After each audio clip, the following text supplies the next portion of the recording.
I encountered you on the day when spring started to ripen, when the sky sprinkled on freshly brewed, muted lavender mist. Cherry blossoms have rained their bright petals upon little town, forming laces around green lawns and along the curb bricks. We were destined to be at this place, break of dawn.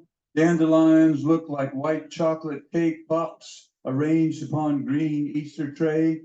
I said, hi, and how are you? Then look, there's a bumblebee flying. Then I looked in your eyes and assumed you had nothing to say. You lay low in tall grass, and I thought you'd be pleasant to talk to.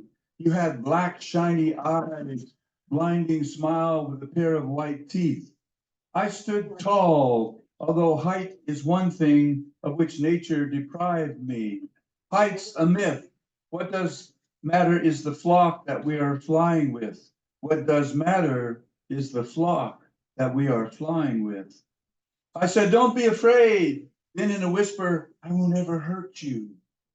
Then I got it that strangers would not jump headfirst into trust.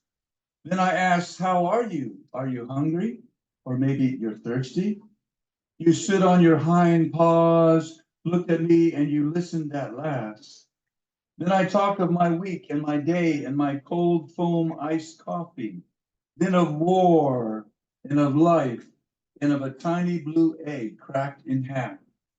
Of my worries and wonders, my grief and closed door on the coffin. Closed door on the coffin. Then how lost baby mole found a worm and some more random stuff. As I talked, your left paw stepped in front of the right. You came nearer, you kept listening while moving forward to me more and more. In your eyes, I could see you were able to listen and hear me.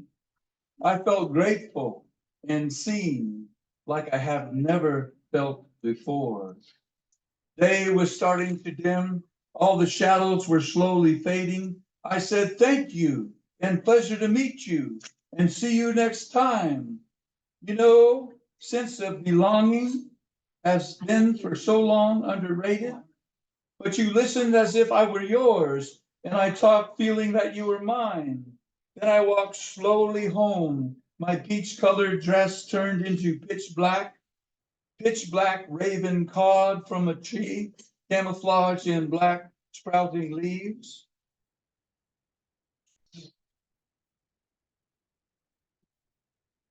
Mighty oak, bending down to the wind, was attempting to reach back to protect his young neighbor by holding her black, gentle limbs. I walked slowly home in the dark, feeling no gravitation. Dandelions were skillfully blended with black, dewy grass. Cherry blossoms have lost vibrant colors. It must be mentioned, night erased features off from a passersby random face. And I wondered, what if people met in the deepest of darkness, where no faces, no colors, no labels were being implied, and they talked to each other and they listened? Could then be peace be harnessed? Can we harness peace? Is there hope? Is there kindness or future? Am I going blind? As I walked, I was thinking about you, myself, and all people, about love, about nature, all colors around the world, and the universe seen through a fear-born view of the people, and about the importance of being acknowledged and heard, no matter what tribe you are from. Welcome to Second Sunday Jimmy Poetry. My name is Jim Moreno, and I'll be your host. The gentleman on the banner behind me was Jimmy Collins. He was a Black Panther back in the day in Indianapolis. And he would get up in the morning and go and cook for children that were going to go to school hungry. And then when that was over, he would go around and they would do clothing drives for people who didn't have clothes. And then they would go get medicines for elders who were too feeble, too sick to get medicine. And so Jimmy Collins trained me to do this. And this is about Jimmy Collins. So this is about Second Sunday. All races, all countries of origin, all sexual orientations, all genders, all abilities, welcome to Second Sunday. Welcome all of you. And we got a little housekeeping to do now that I've not acknowledged Jimmy. I went to his Spanish Village art shop, and I wrote a few points about him while he was painting. He was a painter and a poet, and he and I believe that this was a place for people to have their voice, to express their voices. And we've been going on since 2011. So how many years is that? I've got to take off my shoes and count on my toes. 13 years. 13 years we've been doing that. So welcome. The restroom is right back here, all gender restroom. The owner of the space bar is Frank. And can we give Frank some love, please? Thank you, keep us like family. And poets have 5 minutes or 2 poems. Musicians have 10 minutes or 2 songs. And we have a really good reputation here of the people that are at the microphone aware there's people behind them that want to read. So please be good with your time when you're up here. We really appreciate that. This is Alper Williams, and he's our Zoom master. And he makes the Zoom thing go. If we have any Zoom bombers that show up, he will 86 them, and then he will send their email address to Zoom with what they did. If that's kind of nonsense goes on, just look away from the screen until he gets rid of everybody. And we never see them again, because we want you all to feel safe here. We want you all to feel comfortable here, and we don't want you to see anything like the Zoom bombers do. All right? So I'm seeing some familiar faces. If you are not signed up, please see me when the poets get going, and we'll get you on the list. And we would love to have you be on the mic if you want to be on the microphone. Are you ready for the first poet? Yeah. So this gentleman was the San Diego beat poet, and then he was the California beat poet. Then he was the national beat poet. And I think, didn't they make you the international beat poet, Mr. Benoit? All right. He just got back from a tour in Europe, and he was very popular there. Please welcome, don't have him drink decaf. Don't do that. Chris Benoit.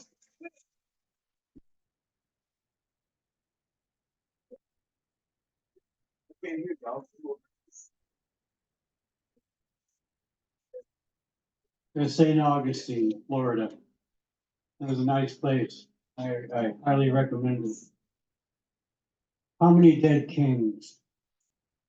Dust spills across your roofs. I hear the prayers in the morning fog skimming across the Nile like ibis. They rise from the citadel anchored on the high hill just before the sun sets its shadow. But just before the sun casts its shadow into the orange sand sky. Aware that their well-provisioned journey has left them here, where they have found what they have sought after death, eternity. The fate that will consume us all, we who inhabit this flesh, for we will become the dust of ages, settled across the roofs of Cairo, our eyes following the setting sun.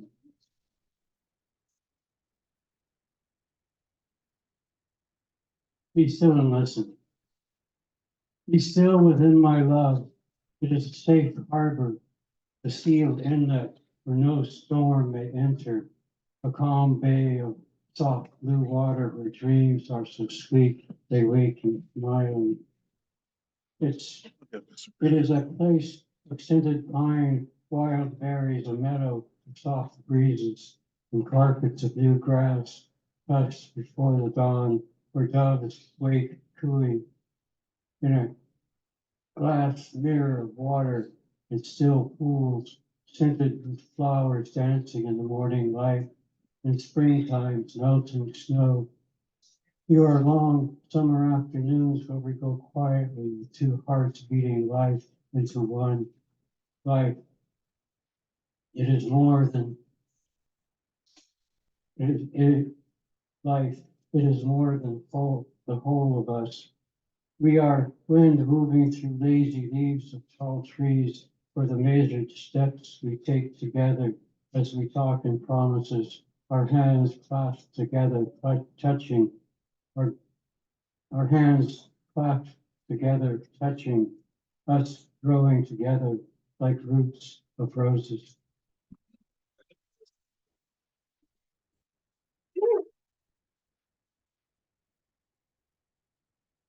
That's Chris Benoit. Can we give him some more love, please?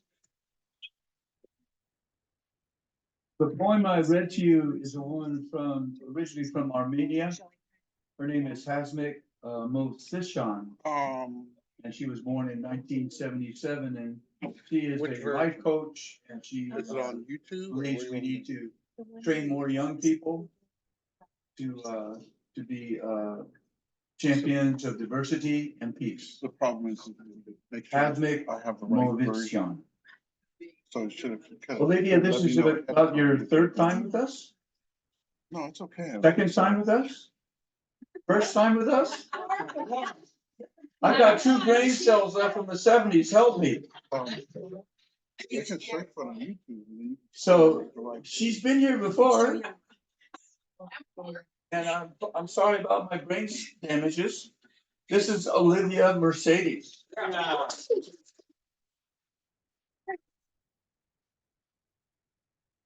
Hi, my name's Olivia.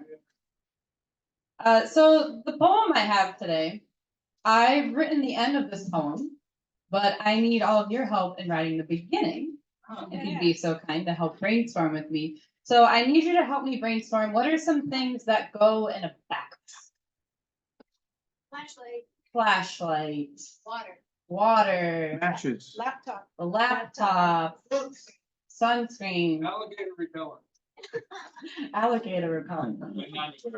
Now, but the thing is, the person who owns this backpack doesn't have access to clean water. They don't have access to technology. They don't have access to their belongings at their house. So help me brainstorm what are some other things that you would still be able to put in the backpack?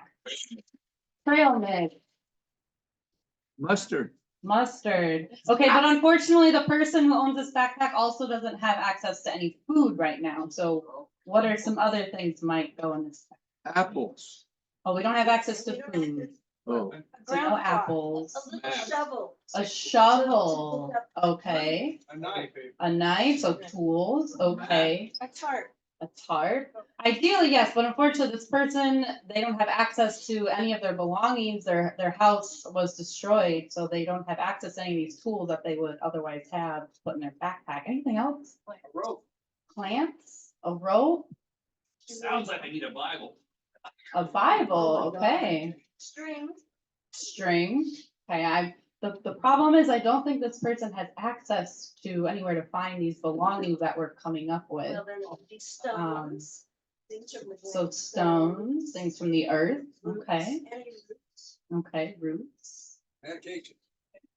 Yes, a medication ideally, but unfortunately the hospitals and medical system where this person currently resides are completely destroyed as well. The earth, that's, yeah. You guys are getting quiet because I think you realize where I'm going with this poem. And before I finish this riddle for you, I do want to emphasize how desperately I wish this weren't true. I desperately wish that this could just be an exercise for us to stretch our imaginations. But unfortunately, this is me using my imagination to come up with new creative ways to explain to people what is happening to our humanity. Because the owner of this backpack is a little boy named Jihmye.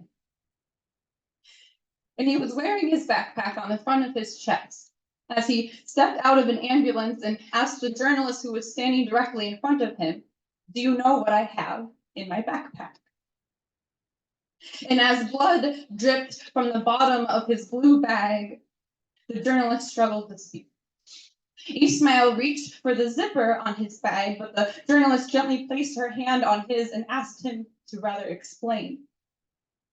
He says to her, "Inside of my backpack, I have Ahmed, my dead baby brother. My dead baby brother." And now, a moment ago, when I asked all of you to brainstorm things you would put inside of a backpack, not one of you suggested that as an answer. And the reason none of you suggested it is because it is not supposed to be one. Thank you.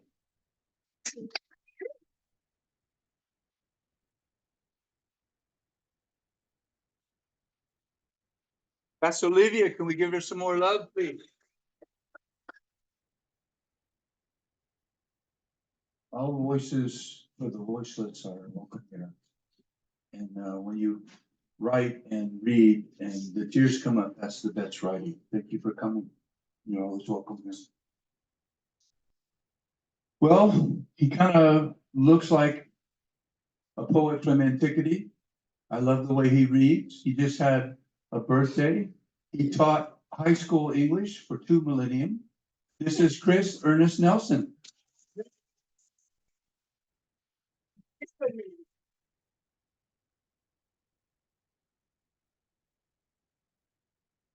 Thank you. Thank you. Moment, I'm going to channel Deborah Ramos. Deborah would like me to invite you all to a big event this next Sunday at the Cypress Grove in Balboa Park. There's going to be a poetry reading, thank you, of work from the San Diego Poetry Annual and others at 2 o'clock. And Jeff Walt will be there representing the Poetry Annual. So I hope you'll be able to make it. I am Chris Ernest Nelson, and I'm going to begin with On the Shore. I'm right. That's reassuring. Jim, there's hope. On the shore. He stood on the edge of the sea and read the story of his life in the waves. Memories of his lovers' faces formed and scattered in the gathering foam. While feelings once spoken with laughter and tears rolled over ancient rocks, then withdrew into the longing deep. He could hear the voices of his young friends as they played in confidence, mimicked by the muscular waters that danced on the shore beneath his feet. He thought he recognized a lost accomplice in the occasional youth who glistened in his wet skin, who inquired with his dry smile.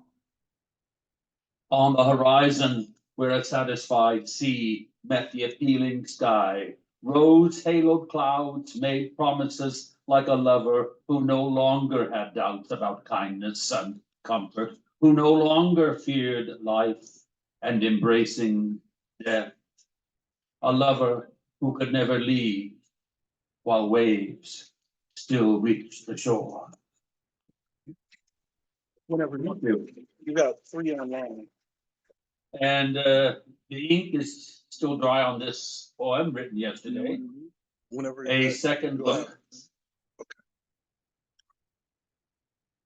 It was all revealed in that second look, keener and more piercing than the first. A look that proffered something more. Was it a look of purpose or passion? A question. Have we met somewhere before? Did it all begin with those inquiring eyes, with that furtive yet probing look? A look offered like a blessing in the temple, a tender nod, stronger than a passing fancy. Something more like recognition, like we were old friends, like we knew each other from another time. Were you my master when I was your slave 1,000 years ago? Or was I your brother, your mother, your wife? Or the comrade who fought at your side? Or the enemy who gave you to the earth? Was I your anointed Lord, or an eager lover? Or all these things in long times past? Or was this look the first time I saw you, yet prophesy in so many lifetimes of knowing you yet to come? A look that spoke of a love being born in a new now, a first breath after coming up from the depths of loneliness and longing, a first taste in the feast of togetherness that celebrates in both time and space. Thank you for listening.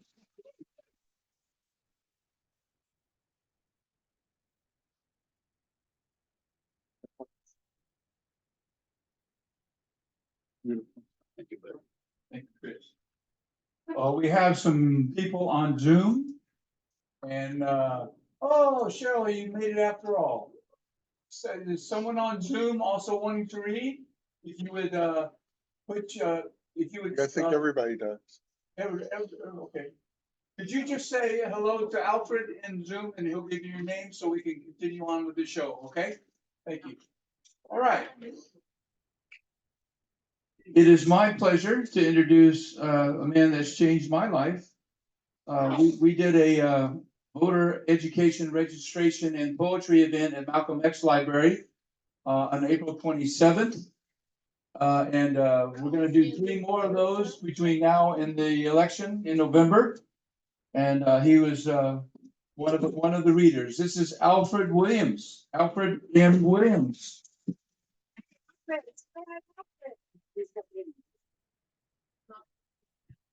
Okay, this poem is called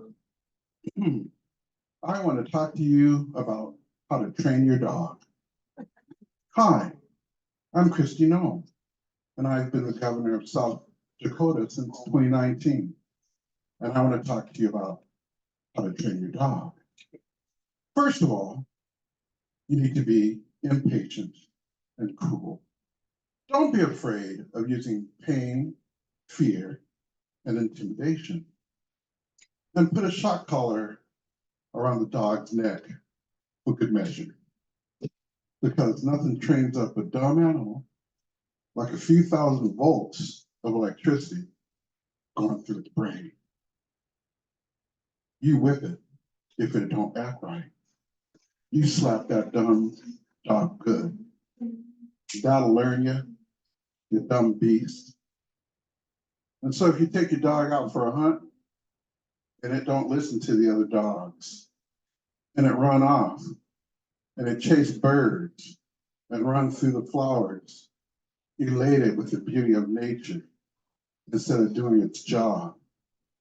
And if it don't listen to you when you call her and it run off and it get into the neighbor's chickens and kill a few, if it don't take well to train and well then, you take it out to the gravel pit. You take it out to the gravel pit. You take it out to the gravel pit. You grab that stupid dumb beast.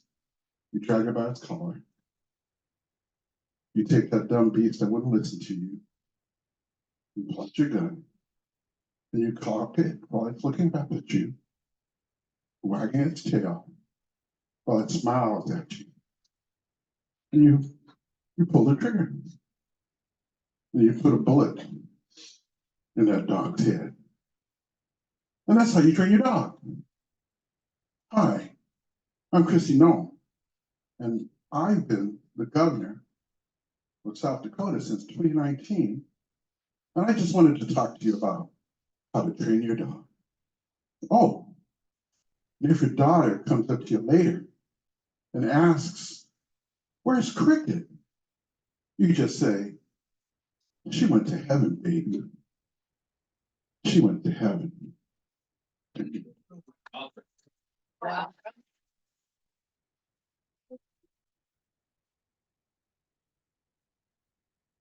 That's Alper Williams.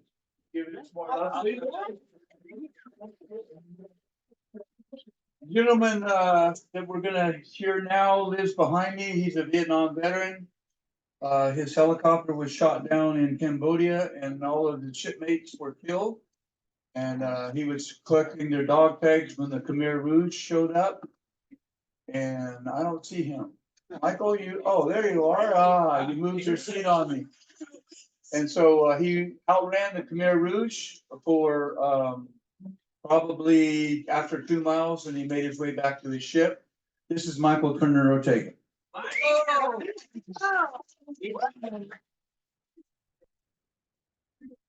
That's not the half of it, but you know, it's close, and it's good, and it's all about the love.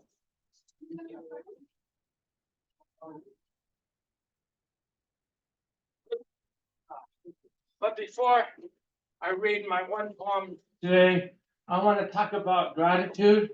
I'm grateful to be back to the world. Hey. We're grateful to have you. And about 2-3 months ago, I've been going to groups and talking about gratitude. So that gave me the idea to make gratitude beads. And I don't have enough gratitude beads left in here to make one bracelet like I have here. So if anybody would like a bracelet today, I can make it real quick and give it to you. So just raise your hand. And if it's more than one person, the next time. Okay, guys, okay, I'll do that. So last month, I got to host a poetry reading at Malcolm X Library. Jim was not well. He was in the hospital, and he had just come back, but he was still not feeling well. So I kind of hosted the reading, and this poem comes from that reading. Ebullient anarchy. This blockhead finds missing time free of blame, lives between love and fear daily, ripples with a connection to family and friends, addresses daily issues with humor, finds authenticity deep within my heart. It's not even me because I'm everything else in different directions with a sense of discovery. Knows that we are all each other, taking me away from myself with possibility and an enormous amount of personality. The satisfaction of curiosity, flat out. Love unites, hate separates. Which way to go? Change happens. What do you know? Finds the resources to make a better world without even trying. Busts out of inadequacy. Running in the rain is not to understand what anything means. As life smiles back. It's all about alone time in gratitude. Never gives up, never gives in. Found my voice. Identifies needs and goals, speaking out for myself. Asks people who have done similar things, then strategizes it out. I have friends whose interests I have, and to do something nice for someone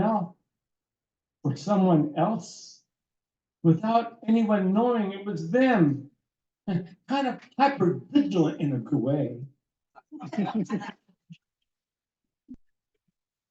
Parker's vision.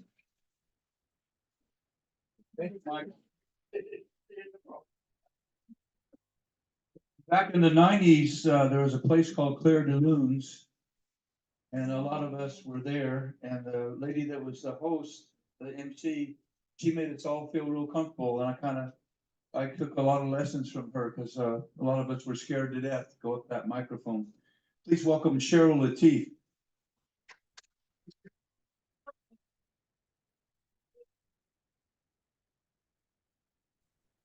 Thank you. I wish I could see everybody that's in the audience and hear you guys too, but I can't. So I can just know that you're there. It was nice to hear Chris, who used to be at Claire de Lune all the time. So, excuse me. I now am in Seattle, and I love it up here. So I have one poem for this evening. I guess it's not evening yet. One poem, and it's entitled Absence Minded. As dawn seeps in to rouse me from my dreams, plaintive coos of mourning doves voice the ache in my heart.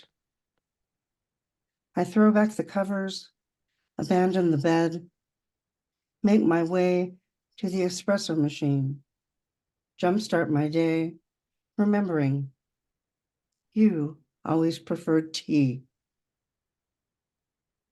I sit at the window, lost in your absence, watch the world around me move toward its workaday groove, until soft sun turns to glare, mocks my solitude, challenges my fortitude. It's mornings I miss you most. My days are spent sculpting sentences, working words, finding clever new ways to turn a phrase, encourage commerce, please my clients, pay my bills. I do this in fits and starts, for part of me remains held by you, spellbound, wound up in the mystery that you could be but memory. Come days dimming, the sky displays a rosy glow, and in spite of commuter traffic clickety-clack, the neighborhood coming back, peace descends. As night jasmine perfumes the air, I describe that last diatribe to a sister friend. How I watched you make your way down the stairs, your silence wide as late summer sky. She sighs as a breeze sets the balcony chimes singing. Chill seeps into my flesh. It's evenings I miss you most. Night stretches before me. I write, pace, see the reflection of your face in my window, an apparition of the heart. Sleep calls, I resist, loath to surrender to a double bed made single. I can't find a single reason we didn't work, a single reason to be single, to be without you. There's circumstance, other romances, that maddening dance men and women do, but we loved each other, you and I. We knew each other across time and didn't know each other at all. I want to shout this to the moon hanging low in the sky, so low she's apt to fall into my window, and I fall into bed, exhausted. It's nights I miss you most. Sleep betrays me middle of the night. I wake with a start. The pace of my heart quickened from dreams I can't remember. They're there, but not. Like moving through gossamer, ship sounds and fog, You. It's midnight. I miss you most. A new day. Hummingbirds dart and play at the window. Their small, fragile bodies, pure energy. I can almost hear the roar of their delicate, iridescent wings, yet their motion appears so effortless. Mesmerized by the magic of their movement, I momentarily forget. It's mornings. I miss you most. Thank you. And I have to say that I'm going to have to leave here early today, but thank you for listening. You're one of the reasons I love being a poet among poets. Thank you for the sanity. Thank you for coming. Give her some more love, please. Our next poet is someone who is really, really good with construction arts when he's not writing a song, because he's a very strong musician, and when he's not following Native American spirituality. Please give some love for Jack Stewart Smith.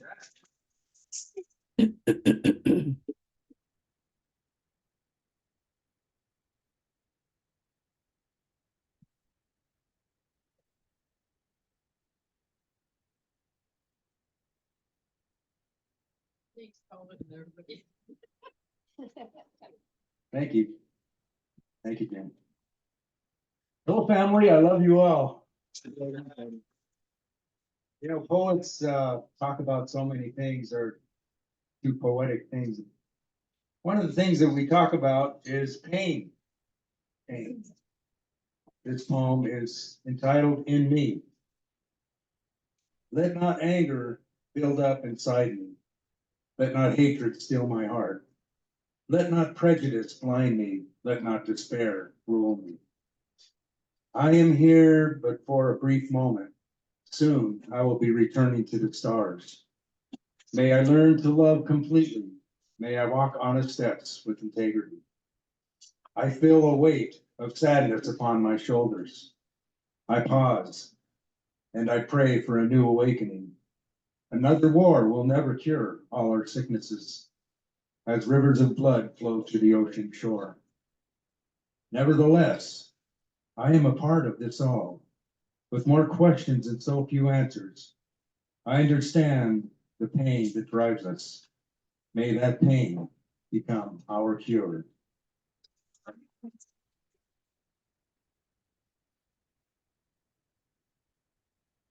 This one is titled Limitless. Look out there. I mean, look out past those stars, like way past everything your eyes view. Now close your eyes and tell me what you see. Tell me, can you see the edge of infinite space?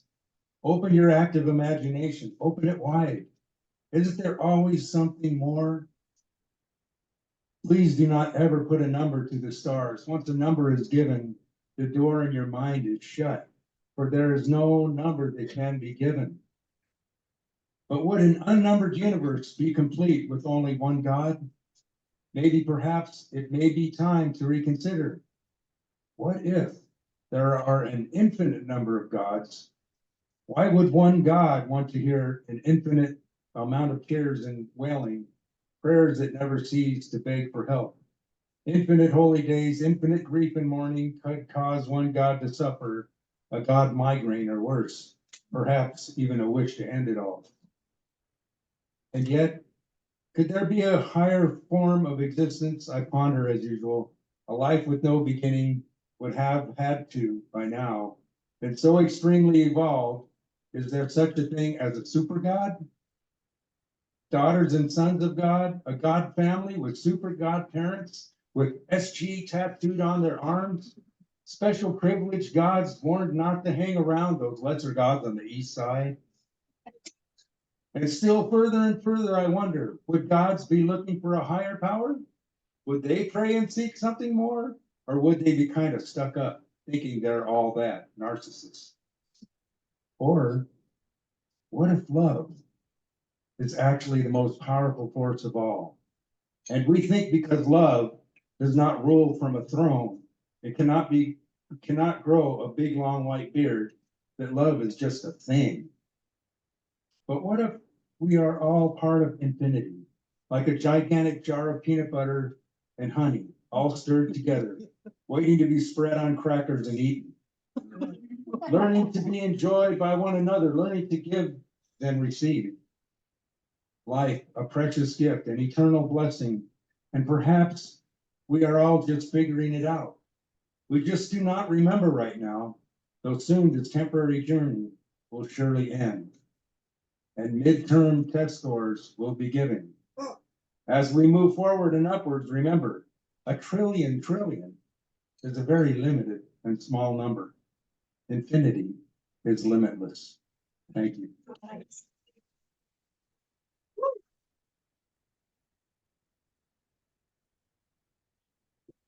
Brother? Are you ready for the feature? She drove all the way from somewhere, and that's all the energy you have for her? Are you ready for the feature? Let me tell you a little something about what Jimmy told me. He said, look, this is San Diego. When we do the feature, we're not gonna do it for the first person to read. We're gonna do it after half the poets have warmed up the audience, because we're gonna have some amazing talent that's gonna show up. Can you give some love for all the talent you just heard for the first 6 poets? Amazing people. Keeping my sanity. So, Janice Alper, an active octogenarian. Well, I said that right, didn't I? Writes poems, memoirs, and personal essays. Her poems have been published in the San Diego Poetry Annual, A Year in Ink, and the Jewish Writing Project, and several other places. Last year, she self-published her memoir, Sitting on a Stoop, A Girl Grows in Brooklyn, 1944 to 1957, a result of participating in a read and critique group with the great Judy Reeves. Can we give some love for Judy Reeves? Love you, Judy. Among her many lives, first as daughter and sister, she was a wife to Marvin Alper for 50 glorious years, raised 4 children. That's a lot of cooking. 4 children. Has 2 smart, gorgeous grandchildren, doesn't everyone? Was a speech therapist, a Jewish communal worker, and active volunteer, and an inveterate traveler. Janice has visited all 7 continents, but her favorite view is the sunset at La Jolla Shores. Janice is a candidate for an MFA in creative writing poetry at San Diego State University. She has been to many of my classes for San Diego Writers Inc. She is someone who's an engineer in unity and connection. She gives beautiful feedback to the other poets so they feel like they belong.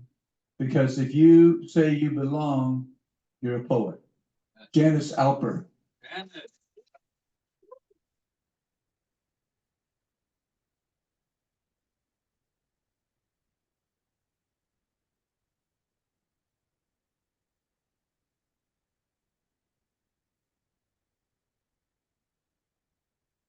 I think this is not intimidating. When you sit in a room with all of your teachers, it's very scary. Let me tell you, and they're all here. I write from various perspectives. One is from my personal tradition, Why don't you write them? definitely about my travels. But I write a lot about grief. And but since last week this was supposed to be last week, and it was Mother's Day. We're going to talk about that. It's not my favorite day, even though I am a mother and a grandmother. I did prepare some poems about motherhood, so I'll read a few of them to you first. This is called The Return. The last time I visited Mom, she sat huddled in an armchair, cheeks sallow as faded leaves. An oversized plaid shirt covered her shrunken body. nibbled at by breast cancer, unread newspaper in her lap. She saw my suitcase at the door. Her hazel eyes glowed, and her smile resembled headlights in the dark. We hugged. I want to get my hair done. Will you take me? I nodded as if I had a choice. She shuffled into her bedroom, emerged, upright, with rosy cheeks and bright red lips. Thank you.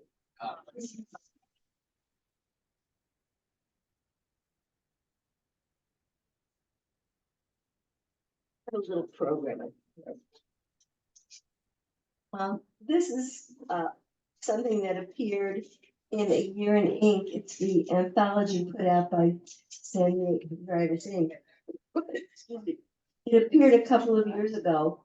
They had over 200 entrants and they took 38 pieces.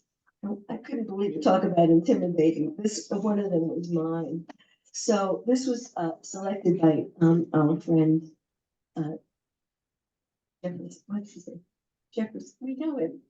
Ted Washington. Thank you. Why am I black? See, it's the octogenarian head. It's called My Mother's Hands.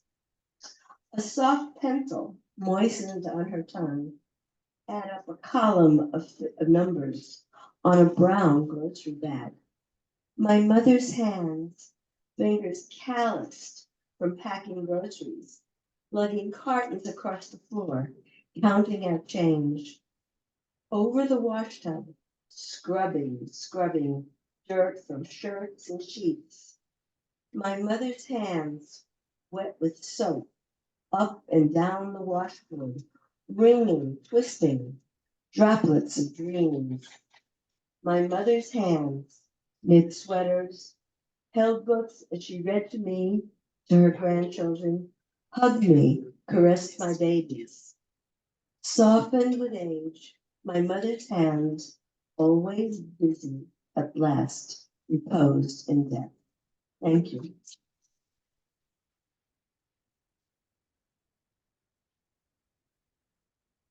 Just a couple more about my mother, well, sort of. A few months ago, I went to a workshop with the amazing Carla Cordero. And the first prompt was hand. Everybody knows Carla, right? The first prompt was about hands. And this is what came out. Sorry, hands. My child-sized hands grip yours in greeting, or with an open palm, bang hard on the table. Unlike my mother's hands that scrubbed away dreams, added up columns of numbers, pointed a finger in my face, these hands apologize to my children who I didn't hug enough. Hands clenched from grief, regret, frustration, thump on the wall to crack the deafening silence. Shake them loose, loneliness, anger fade, and a reminder of warm caresses, fingers entwined, my heart melts like an ice cream cone grasped in my mother's hands. And I have two more poems.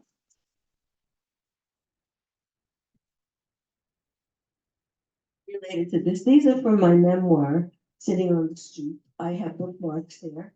If you're interested, you can get it from Amazon. Thank you very much. And if not, it's fine. This is called Kaddish for my mother. The Kaddish prayer is a prayer that is said on the anniversary of someone's death. And it's a Jewish prayer. It has no mention of death. And I will read what I wrote about my mother. Kaddish for my mother. Yitgadal v'yitgadash shmei rabbah. Exalted and holy is your name. I say Kaddish for you, mother, at appointed times of the year, the anniversary of your death, at the end of festivals.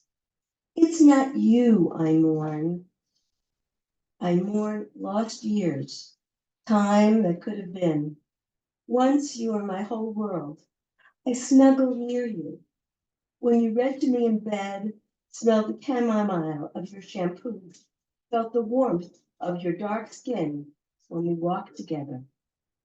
One day you became a shadow to me. I had to share you with others, my brother, dad, the rest of the world. You were too busy for me. You praised me to others, never to my face. Your shadow lengthened, then you came to me, alone, widowed, mournful, sad. I reached for you, the shadow ephemeral, remote, fleeting. I weep for the missing years, never recaptured. I see your face, which is my face. Your voice whispers in my ear. Your words reverberate in my head. I am you, reincarnated. Yitgadal Yitkadash, great and exalted. The Kaddish prayer celebrates life with all its fragments, never judging, just reminding me to remember. And not to be left out of the equation, this is about death. Truths my father told me, it's a list poem. Make people think you're rich, even if you don't have a pot to piss in. Wear clean underwear, clean clothes, and shine your shoes. When you pull out a wad of cash, others will think it's a bundle if you have 20 on top and bottom and 50 singles in between. People will think you're loaded. Children always know more than their parents. They learn what their parents learn, then they learn what they learn. Always say hello when you're going up, because you never know when you're coming down. Stay loyal to your friends. College guys are book smart, but they don't always know how to make a good deal on a new car. My father never finished high school, but he was a smart guy. Always buy wholesale. Doctors should take a business course so they know how to manage their practice. Never toot your own horn. When you achieve something admirable, others will notice and tell you about it. When you get a present, say thank you, even if you don't like it. Your troubles are your troubles because they're your troubles. In Brooklyn, there are 3 things we don't talk about: religion, politics, and baseball. Those are the days when we had 3 teams in New York. History. Smile. Even if you're hurting, you'll feel better, and so will everyone else.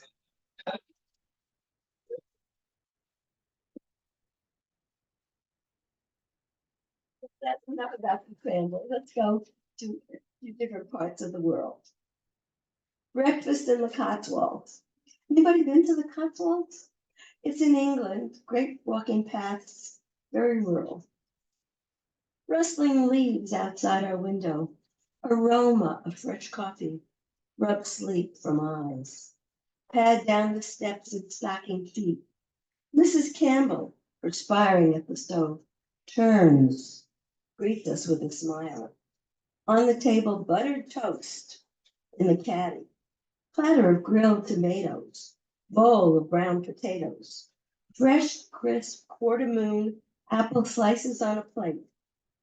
Eggs are easy or scrambled. Have as many as you wish. I just want to pop over to the house to catch another underwear. We smile shyly at each other, at Mrs. Campbell, shake our heads, and pour another cup of coffee. Antarctica. Make way for penguins. Wearing bulky yellow Gore-Tex, I sit among the adventurers in the Zodiac as it sails close, not too close, to the frozen shore, where penguins with white bellies and small beaks hop from their places, backsides like can-can dancers, waddle into frosty water.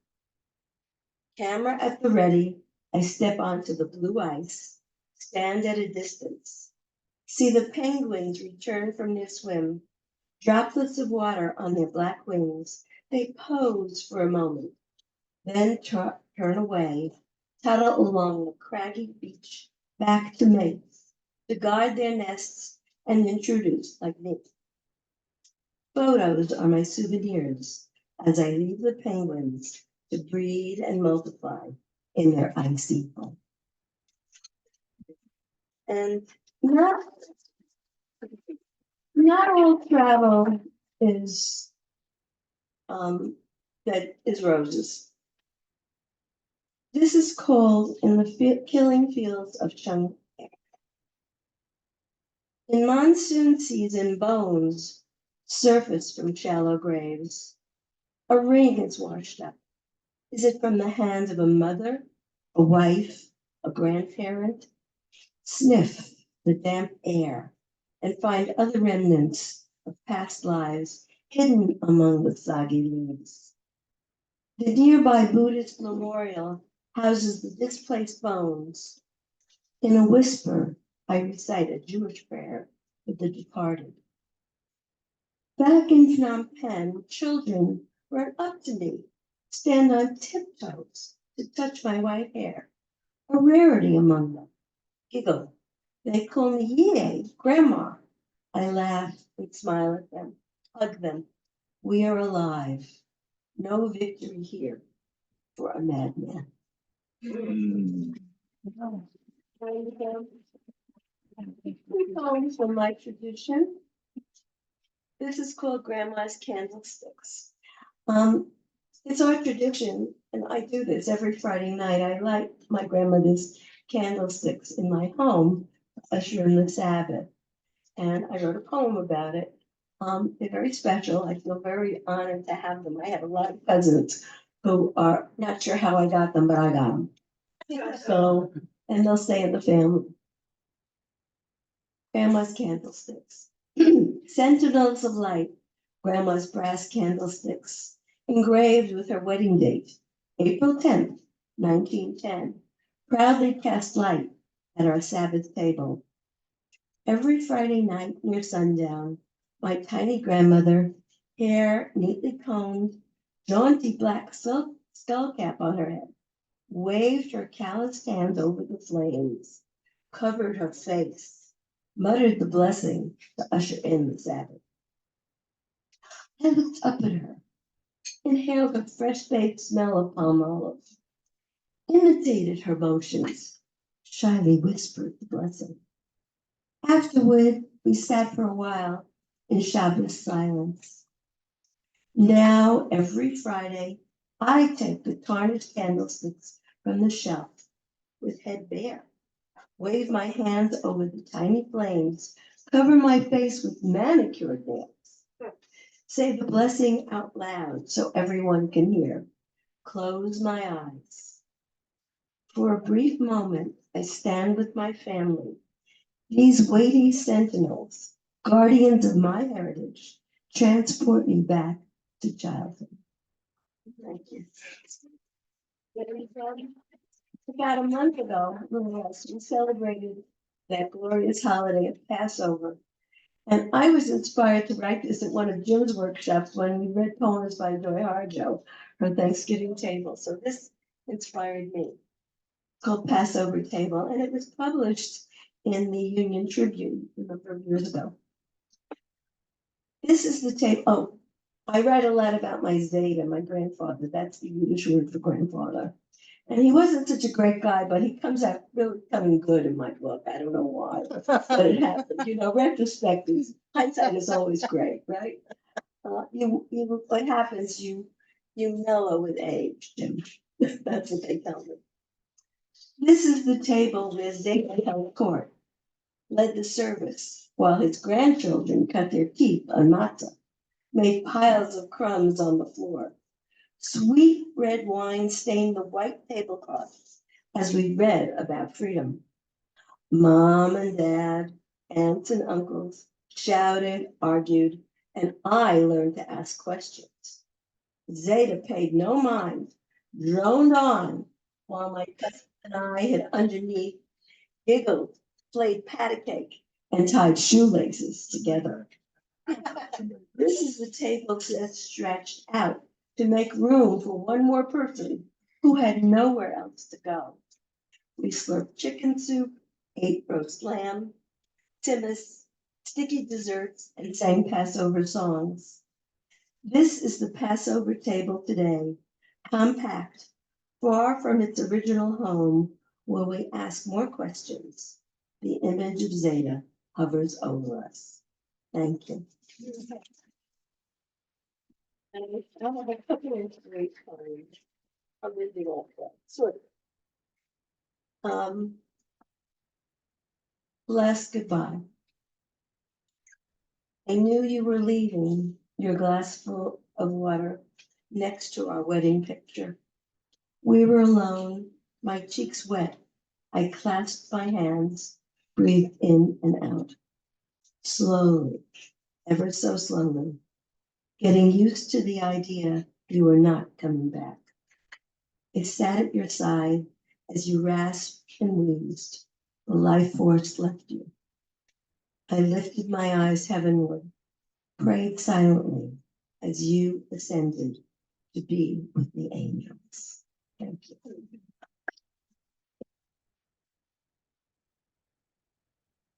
My husband's birthday was last week, and I do this about every year, so more than once. This is called A Gentleman Who Was a Gentleman. I sit on a chair on damp grass. Soft breeze tickles my face. Birds chirp nearby. Stretch out my legs, close my eyes, feel your hands massage my toes, as you used to do on the sofa in our living room. This is this quiet spot in the cemetery where your marker says, a gentleman who is a gentleman, husband, father, grandfather, brother, friend.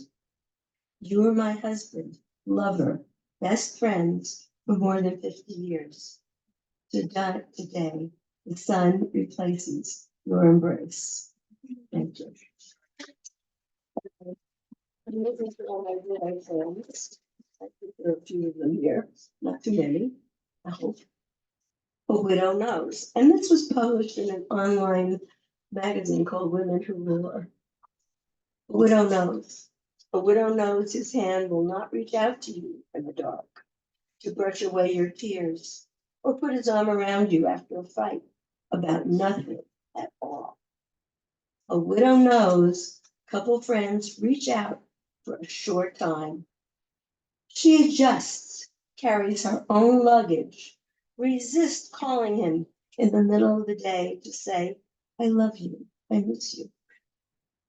A widow requests a separate check in a restaurant, a single seat at the theater. She dances at parties, pretending he's there. At night, a widow spoons with the pillows, snuggles under the covers, breathes in his scent. I wasn't alone the whole time. I acquired a boyfriend for a while, and unfortunately, he died last year. So this is a poem about him. It's called The Last Time. Means last. Yuck, I have to start writing now. Okay, The Last Time. We met on a Jewish dating site. Your stories, how you flunked out of college to ride bulls and rodeos, sailed on a nuclear submarine, coached AAA baseball, made me laugh. We shed tears over the loss of our spouses, your daughter, my daughter. We shared a bed, cooked together. You always cleaned up after, traveled. You talked to locals at kiosks. I wandered in museums and castles. We waded into the Blue Lagoon, zip-lined in Montana, ate our way through Copenhagen. When your ample body succumbed to Parkinson's dementia, your wine wandered. No more stories, only fragments. The last time I saw you, I held your hand, listened to your familiar snore. I spoke to you. Hearing is the last sense to go. Thank you. We have 5 minutes left. Oh, good. Okay, have two more. This is called, this is a blues poem. Widow Lady Blues. Told I write about the grief and the widowhood. It's a way of life. Got the widow lady blues, got the widow lady blues. Now you're going and left me got the widow lady blues. A lifetime ago, young and naive were we, full of hopes and dreams, a future we didn't see. Wasn't always easy. Kids drove us crazy. Yes, and there was a lot of money often short, prospects sorta hazy. Nights I'd rant and rave, say things I didn't mean. You, always calm and sweet, turn the other cheek. At last the four kids left, went on their way. We too packed our bags, lived outside the States, explored the world, returned to a new home with grandkids nearby, right here in San Diego. Reinvented ourselves with classes, volunteered, ushered everywhere until the big C appeared. Chemo brought us time, said all we had to say. Hospice did their job. With dignity, you passed away. Now I cuddle with the pillows where your body used to be, talk to you in darkness, fall asleep with memories.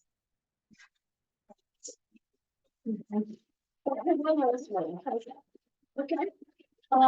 Here's one about the sunset at the Hoyer Shores. Okay. It is one of my favorite things to do. Don't get there enough. Waiting for sunset. Late in the day, beachgoers scurry to cars, load them with towels, blankets, chairs.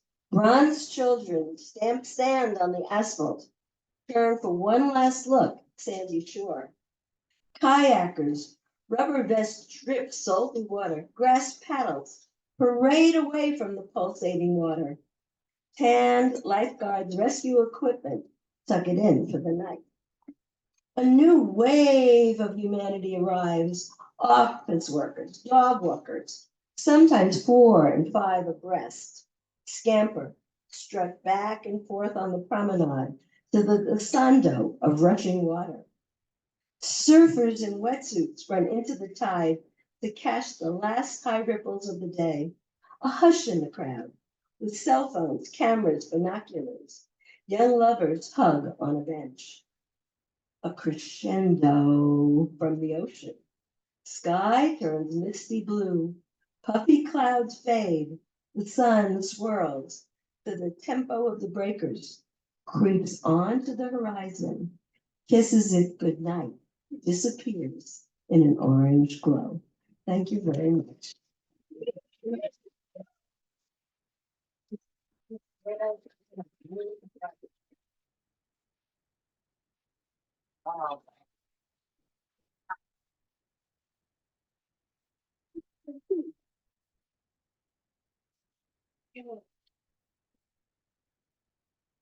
I think she's ready to teach her own classes. What do you think? Give her some love for that? I'm gonna keep having you. So, we want to remember the election that's coming up in November. San Diego Tijuana Revolutionary Poets Brigade. We've got one, of those, under our belts. And we'll be doing some more. We'll have poets that are, Spanish speaking, English speaking, bilingual. And we became bilingual and binational in 2016, when I'll call him Dubious Caesar was saying so many racist things about Mexico. And we went down to Secut at a poetry reading and we asked if there were any Mexican poets that would like to join us. And 2 of them are left from the 5 that joined us. But we also have Cesar Aguilar, who is a professor at Baylor University in Texas, and we have some more, we'll have some more modeling of friendship between people that aren't American and people that are. So this xenophobia that's going on, we can try and erase that. So thank you for listening on that.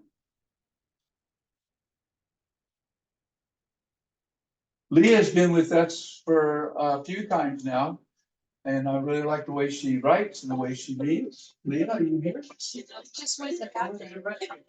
I'll take the microphone in the restroom. So we'll let her sit down for a while? Can you get that? Yeah, I got it, I got it. Thank you. So we'll go ahead and let her finish her business in there. And it is now time for a poet who has a song. This is Anita, the. Okay. Were you able to play that, you think? I'm gonna do my best. Let me see if I can hook it up for you, because, So we have home singers, one of them's in that. Okay, so come out. So I want to call down Olivia and Cora. And also, the big guy, Chris. what's the, Come on down. We're gonna sing a choir there. We're all gonna sing. And I need a culture. Shall I try to play my phone or do you think it's gonna work? give me a second here, let me Yeah, swap. you-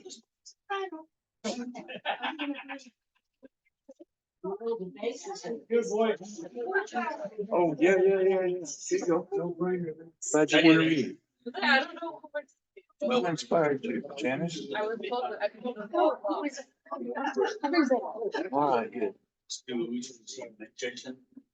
Please tell your husband I said hello. Kind of utterly Can I get mercy, that for mercy, you? mercy. Thank you.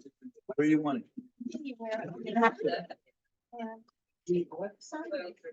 here. Which version do you want? This is the space bar. The one where he talks first. How am I supposed to know that? Do you know what it looks like, or? If you play the beginning, it'll do it. Okay, so there's, this one here is 5 minutes. I think that's probably it. Let's see, Cable TV once and for all. This revolutionary invention gives you access. You know, this is it. Stop it right there. sometimes we're not prepared for. Okay, and if you can make it go back. So you don't want to see it. Yeah. Yeah, you're part of this. I thought of you in particular. One more thing. One more. Because we need a little feminine edge, and I wanted you to give us that. Okay. So this song is about adversity. Anybody here ever had adversity in your life? Yeah. I have it on retainer. Never. And it's about mercy. And a big mercy is when you say to your mother, you know what? I know I was born a guy, but in my heart, I feel feminine. And your mother, this is not me, I'm saying this for somebody else. And your mother says, that's awesome. That's awesome. I totally support you. That's a big mercy. But we experience little mercies, and little mercies is like when you ate something that didn't agree with you, you are trying to get home. I almost said fucking trying to get home, but there's going to be no fucking swearing. I promise. Okay. And so I swear. That's a joke. Anyway, you're trying hard to get home. You know you're going to toss your cookies, as my students used to say. And you come to a four-way stop. No, you're 2 blocks from home. And the person to your right goes, go ahead. And you're like, yes, that's a little mercy. So we aren't going to run into big mercies every day, but we do run into little mercies. And that's part of what this song is about by Mr. Cannonball Adderley. He was a fine man with a voice like silk and a very fine saxophonist. And so we're going to sing along with him. And Adversity. When it happens, sometimes we're caught short. We don't know exactly how to handle it when it comes in. Sometimes we don't know just what to do when adversity takes over. And I have advice for all of us. I got it from our pianist, Joe Lovino, who wrote this too. And it sounds like what you're supposed to say when you have that kind of problem. It's called mercy. Mercy. Mercy.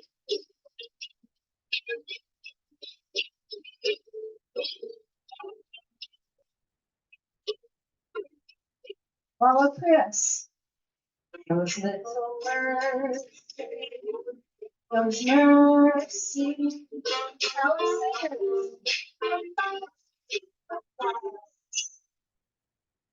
All of us. We're looking for mercy. Sing along with me. We're looking for mercy. We're looking for mercy. We're looking for mercy. Follow the power singer.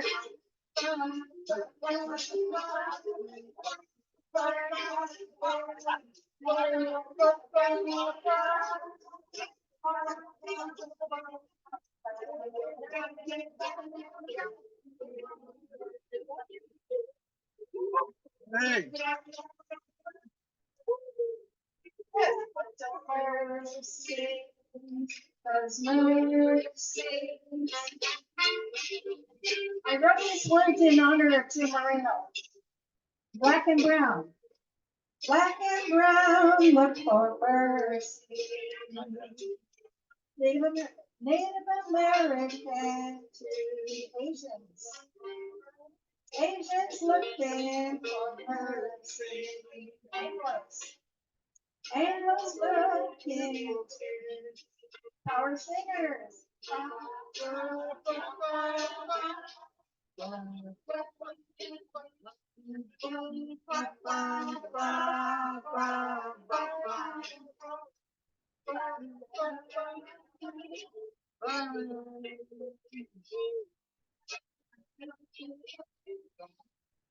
Little mercies. Those little mercies. Those mercies.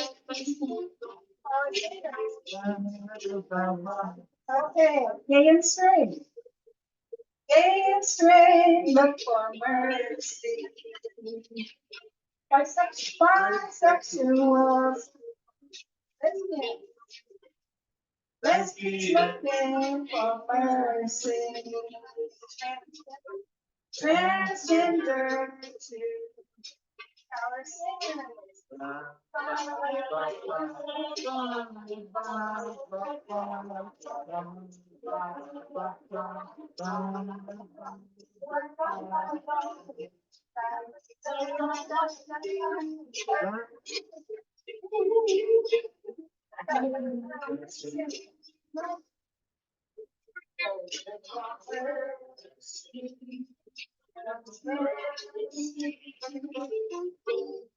Last time for all of us, we are looking. We're looking for mercy. We're looking for mercy. We're looking for mercy. We're looking for mercy. Our singers.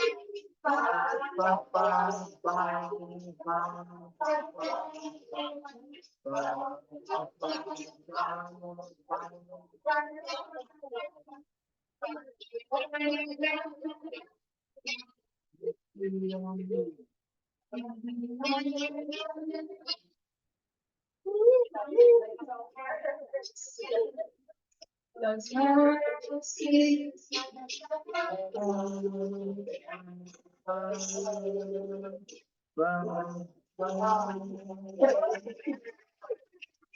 I know. I hand for the Palestinians.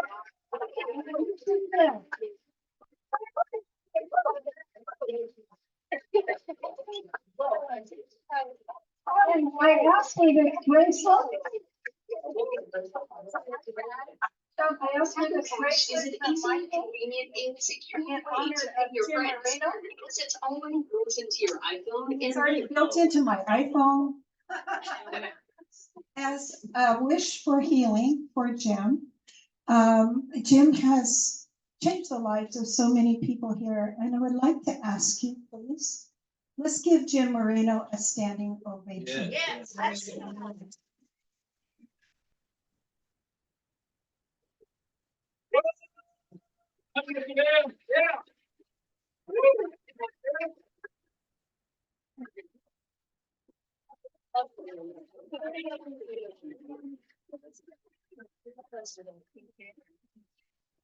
Well, that was interesting. Thank you, Power Singers. That was great. That was great. And, this is going on. I do my 50%, but y'all keep showing up. And so I love you all. There's nothing you can do about it. Yeah. All right? Keeping me sane. And so, Leah, we would love to have you come up to the microphone now and do your magic. Let's give Leah some love, please. Keep showing up. Been sitting down to read more lately. I feel like it's been helping me feel more comfortable. Angeli left, but Kathy Jake's still on. Okay, I've got her down. Thinking about how funny that performance there was because it reminded me of how like theater you just get roped into shit. You don't get to, you don't get to, it happened to me all the time when I used to do theater. It was very fun. Okay. How's everyone doing today? Happy Sunday, everyone. Gosh, I love this open mic. I just love mics in general. Oh, thank you. I love you, Jack. Jack is such a sweetheart. He's so encouraging. He's one of those forces in the community. And also love Jim, love this mic. I really appreciate people with businesses. I don't know how to describe it. This world is kind of like a magic world. Different. Every time I hear about, the bullshit gossip that's going on, I'm like, forget it. Yeah, it's okay. Ever since I forgot about, right, well, thank you very, very much. Listening to all the gossip that you hear on a daily basis on listening to the radio, I feel the same way in this community, just how intimate this feels and how separate from how we're the cool people, separate from everyone. That's this community. Yeah, we're the cool people, exactly. So thank you. I'm gonna read some totally insane random bullshit. Let's see. The first one is I think I'm just gonna do something very silly. Because it's let's see, this is a jazz poem from the other day. I'll just get us warmed up with this. A jazz song so long it produces a poem and a half is a meal you didn't know how to cook 3 hours ago and you just looked up the recipe, said fuck it and fucked it up and fixed it and turned it into edible food that looks nothing like the picture. You don't understand plating or garnish. Nobody cares. All leftovers look like piles and all leftovers are delicious. All jazz is leftovers and all I am is piles and delicious. Wait, no, actually, yes, but no, wait, I am a garnish nobody cares about at all. I fucked it up into edible food. No, I'm hungry. We're doing hunger poems again. I want the fried rice in my fridge. I have never been this food fixated in my life. My boobs are not fucking around. They're constantly screaming for protein. There are peanuts all over my car. If you have a severe peanut allergy, you need to stay away from my car. My car is. I am not a peanut allergy safe space. I'm like Pigpen from Peanuts with how he has dirt falling off of him. Like that's like me, except with peanut particles. Thank you.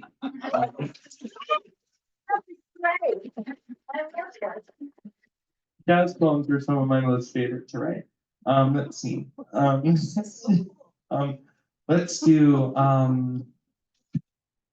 I have some longer jazz poems that have to get stale. I think I'll do. Here's one that I think I might post on. I'm trying to sort of start to get like a, what is it called? I have a Ko-fi, which is like a place where you can donate small amounts of money to me, or like pledge to donate $5 a month to me or something like that. But I haven't ever done anything with it. I haven't kickstarted it or anything. So I'm trying to figure out a way to get that started, kind of like start putting content up there. So here's a poem. This is something I think I'm going to do more. This is I saw somebody in the park the other day.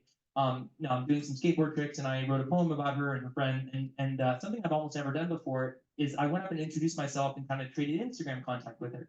So I'm going to get this up there at some point. Hopefully, we'll see how you guys like it. See if you think it belongs up there. You, a kick flip and a loud smile, like to the right person. That was damn impressive, and it was and I'm far from the right person. You rollerblade concrete, the streets belong to the little wheels. Like, did you ever notice that when you pedal a bike, your legs work like a piston, like steam engine, like choo-choo and smokestack let loose from? There's a reason music masters and train drivers share a name. It's the same reason the destiny of all skateboarders is to be yelled at. I would know because I just yelled at someone for skateboarding at a school when I was substituting the other day. Guess what he's still doing? He's still out there skating, but now I hear about it every time I walk onto campus in the morning. You, a 180 that didn't quite make it all the way around, that's fine, that's great. In fact, just what we were looking for. Try again. You fall off things and keep your feet and stumble just long enough for the laugh to make it look like you could have planned it. Let's say you did plan it. You did what? You did plan to do what? You didn't.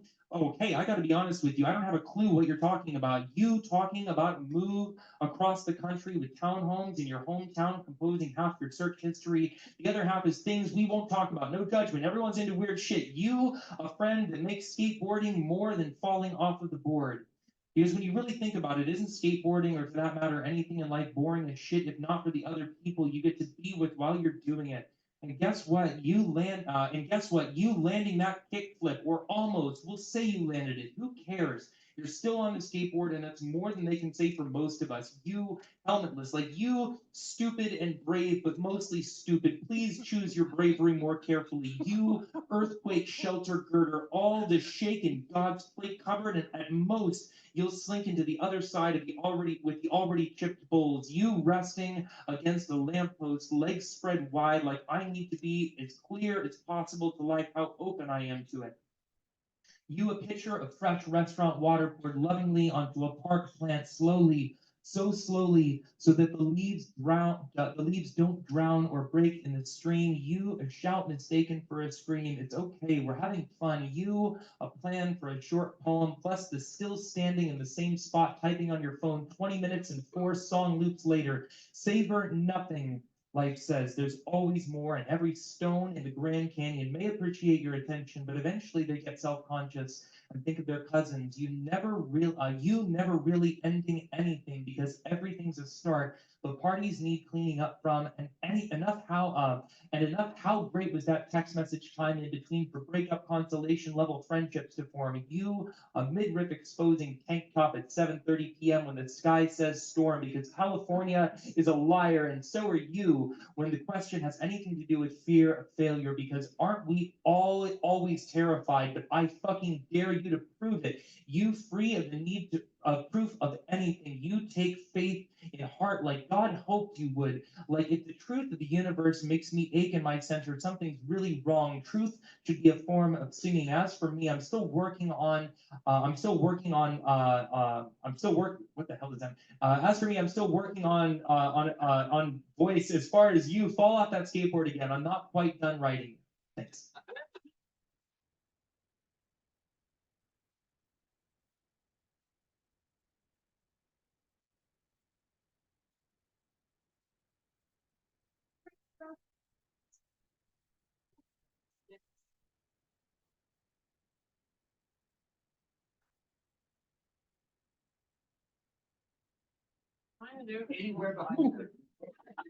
Oh, okay. Jay, I think was her last time she was here, was her first time. Is that right, Kathy? Yes, it is. Yes, it is. So let's give some love for Kathy J.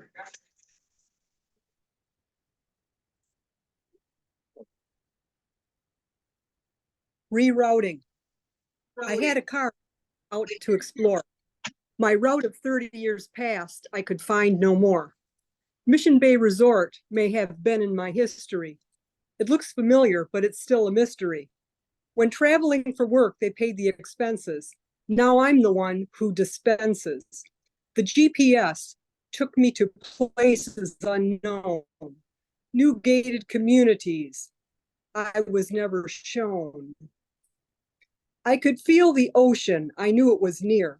The sign said North La Jolla, so I know I'm here. Roads I used to travel no longer exist. How did things end up like this? I didn't properly remember the name of my old hotel. I had no idea of where I was going. I couldn't tell. I thought it was Diamond Terrace Inn, but I was mistaken. It's Pacific Terrace Inn and Pacific Beach at the end of Diamond Street. I was really shaken. Next time, I will take my old route on the ocean road. The bike path will direct me as I remember from days of old. Mission Boulevard to La Jolla Boulevard is the way. When I get there, it will be another day. This is the sequel to that, called En Route. Monday, February 20th, 2023, started out as a sad day. A dead body, I presumed, hit and run along the way. I headed south down the 5 to Coronado, California to get my weekly massage. To fix my trauma would be a big job. Afterward, I paid my deposit for my deluxe apartment in the sky. I'm living 5 years at La Jolla Shores, a new place in Coronado I will try. I just adore a penthouse view. Darling, I love you, but give me Orange Avenue. I needed more healing and got acupuncture. A trip to Pacific Beach would be my next juncture. I made my way to Pacific Terrace Inn. My trip down memory lane will now begin. A full ocean view night with that Pentagon guy. Oh yeah, let him in. The starting point for a crazy Saturday in Mexico. Lucky La Migra let us go. It was my job to maintain some order. I was the only one who could speak Spanish at the Mexican border. Driven via party bus to Ensenada and Rosarita. No law to bother us there, made it much sweeter. I made my way to the Law Street bench. My jaw started to unclench. Now I'm where my San Diego life started. I will soon be departed. Next week, I'm moving back to Coronado, a location where I used to go. It ended up to be a better day, end route for me and the mystery body along the way. Thank you.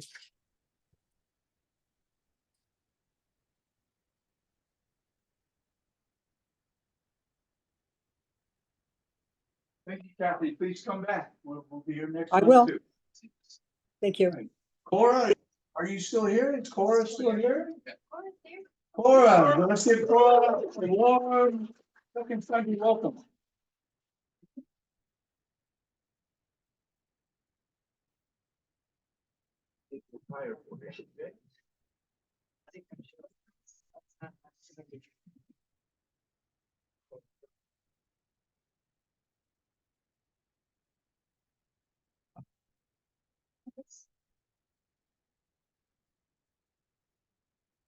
So I was planning to read this last week for Mother's Day. And honestly, it took me 3 weeks to write because when I think about my mom, nothing great comes to mind. So I thought of the word mother instead, and what came about was hopefully an inspiring poem. Has a sad end, but maybe I'll like it. When you hear the word mother, what comes to mind? I picture an old growth forest with great coastal conifers hundreds of feet above my head. I have to crane my neck or lay down on my back just to view the spaces where the highest branches touch the sky. And the spaces between each tree, crown shyness, are all too familiar when I think of the word mother. When I think of the word mother, I picture forces of gentle strength. The kind of willpower that women embody in moments of grief, compassion, vulnerability, and rage. The look of someone who has every reason to let go, yet remains steady as the earth beneath their feet. Rooted in place as a boreal forest bolsters its defenses against the coming chill of the subarctic climates. And they defer death and defense for their children, for life's right to continuous existence.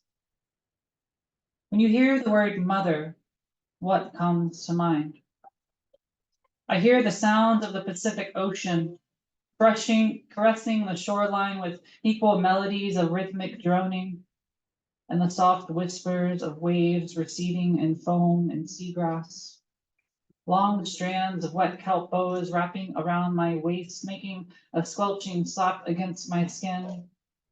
And the salty embrace of the kelp is all too familiar to me with how easily it slips away when I am finally comfortable with its touch. When I think of the word mother, I picture the world turning over on her axis. her many shades blending together on a Genetian blue background, colors serving as a reminder to be gentle. Ochre deserts shadowed by snowy egrets spanning the oasis of home, suspended in dust, in absolute darkness, built upon the smithereens of debris compacted over millions of years. And though the years of her life spans beyond our understanding, she is still adolescent against the annals of eternity, and we are little more than ideas fluttering like butterflies within the stretch marks of her belly. When you hear the word mother, what comes to mind? I picture the growing electricity of the summer rains upon my skin, catching the scent of approaching storm clouds gliding across the Rio Grande, the arid landscape and her parched denizens of creosote, toposa grass, and tarbush open their pores for the annual cleanse, while cottonwoods in the valley whisper to each other of the coming flood. And the rains come as a volley of undecipherable words, which are all too familiar with the way they puncture the land, changing the imprint of wash basins and leaving her plants to handle the stress on their own. When I think of the word mother, I picture an oasis in the desert, the only comfort left to a weary traveler born of the world's desires. How quickly they take to bathing in the waters, to resting in the shade of date palms and gratefully receiving its treasures without greed or overindulging. Because too many dates would make one sick to the stomach when you've been traveling in the landscape of infinite creation. And the journey ahead is no less harsher than the one behind. The desert will supplant this time of wet rest offered, which is all too familiar with the way the water and plant fibers make a tight nest in which one can rest their head, nurse their health before the challenges to come. When you hear the word mother, what comes to mind? I picture the crinkles beside my mom's nose whenever she crosses her eyes and sticks out her tongue. A reaction she uses often like a school child whenever someone wants to take her photograph. She's a reserved character, in her own world at the best of times, or in her bed at the worst of times when the world is more than expected. When I picture her, I see how alike we are, how blunt we can both be when speaking. Similarly, overthinking our feelings until they cease to be recognized or analyzed. And though we share traits of neurodivergency, when I hear the word mother, I am estranged to the notion that she once mothered me and how differently we believe nurturing to be. Thank you.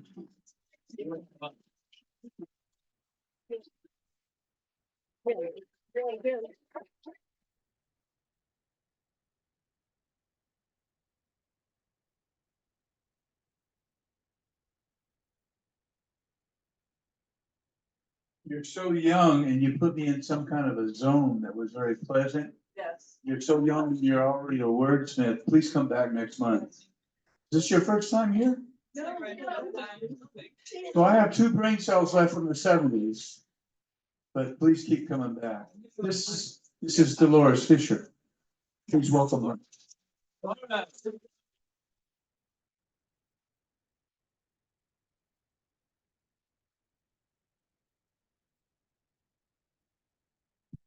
Such elegance and grace and beauty. Thank you again. And all of you today. Thank you.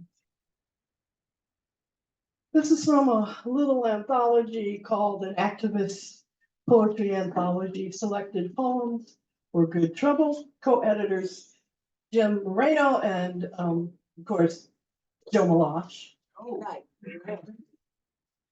And so it was an honor, is an honor to have been included in the anthology.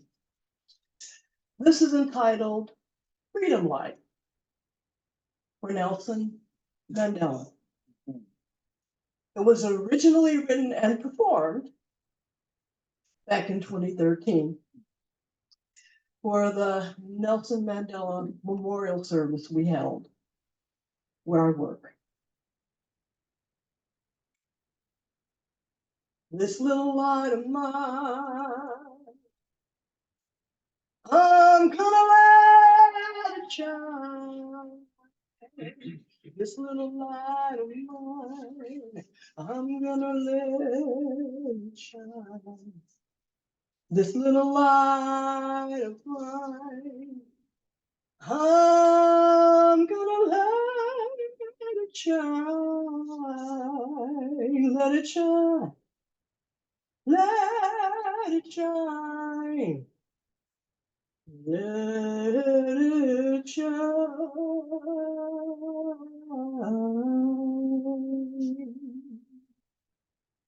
His little love light, he surely let shine, let it shine, let it shine. Oh, my brother Mandela, let it shine. Let it shine.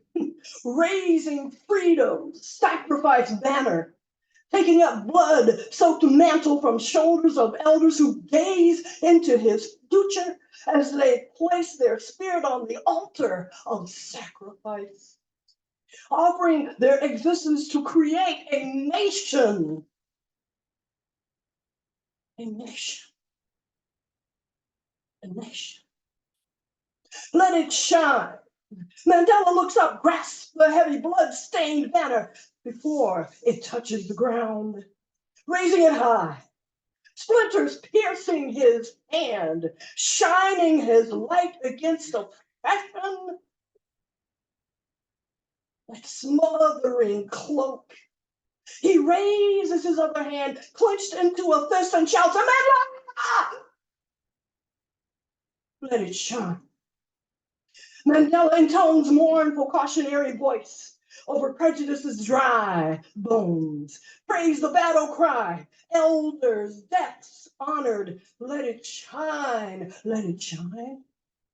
Let it shine. Mandela died to self. That sun glow mourned so that others might live. Peaceful warrior. Forced into captive isolation, word of his mouth, meditations of his heart, aligning to God's will, forgiving and loving beyond retaliation or political participation. Let it shine. We talked about mercy earlier. Mercy is shown in so many. Unchained, called again to lead beyond imprisoning walls of intolerance. His message, love, unity, manifested in actuality, extends to all. All.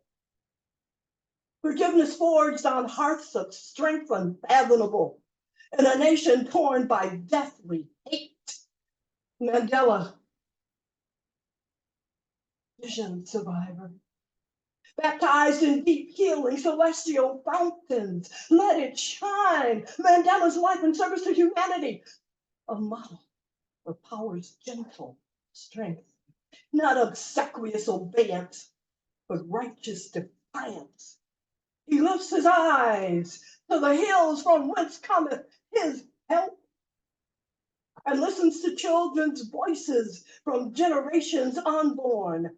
Living justice, unity, peace, love, freedom. Let it shine. Let it shine. Let it shine. Let it shine. Let it shine. Let it shine.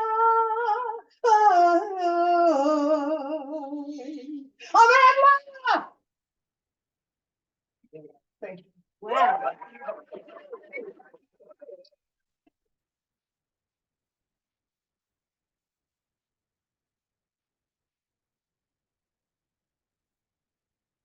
Dolores Fisher.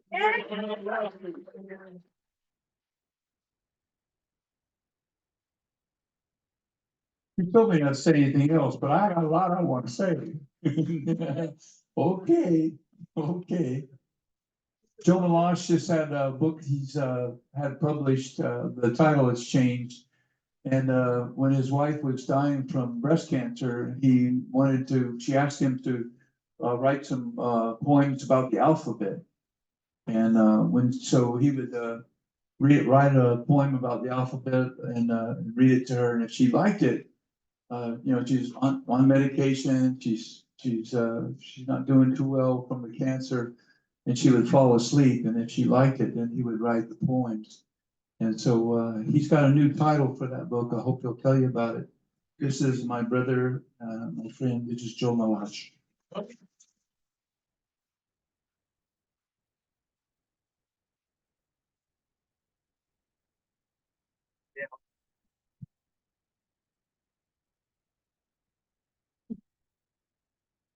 Thanks, Jim. It's awful hard to live up to that, but, one thing, Jim, this isn't my first time here. I just want.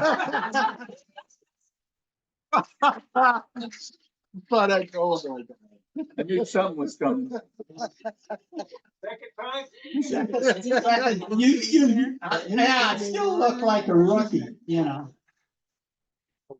So, this was called A Walk with Breast Cancer. Now I changed the title to Where the Shadows Slept, and then wrote a little preface about while I wrote it, Jim kind of mentioned some of it. I'm going to read the preface, and if I can find it, I know it's here. Oops, this book doesn't have it. No. So this is about the alphabet poems.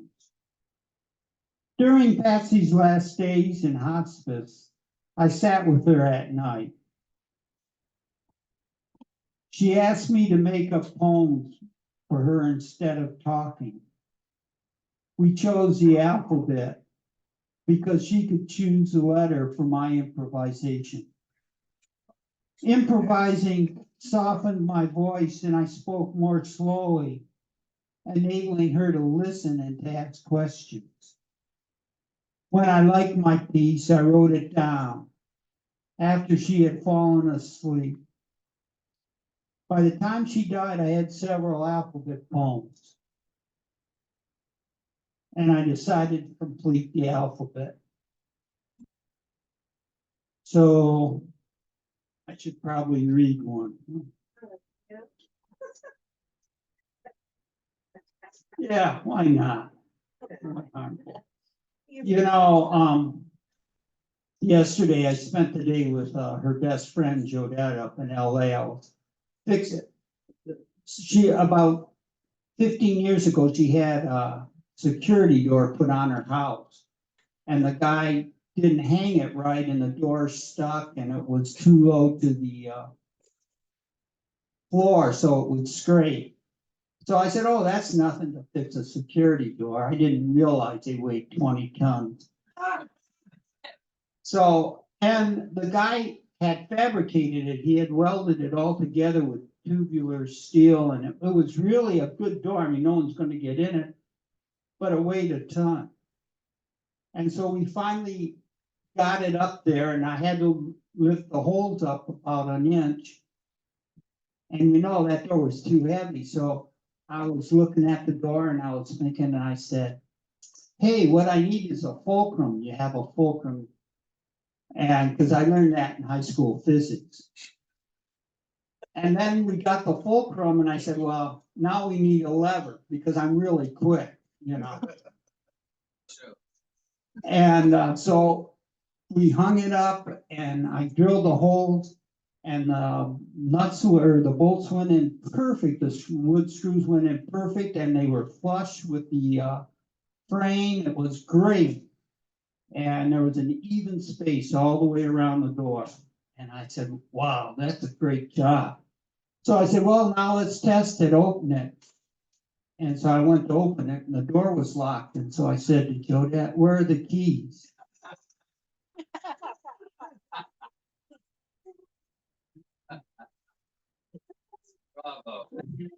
But the good news is I got to use the lever and the fulcrum twice.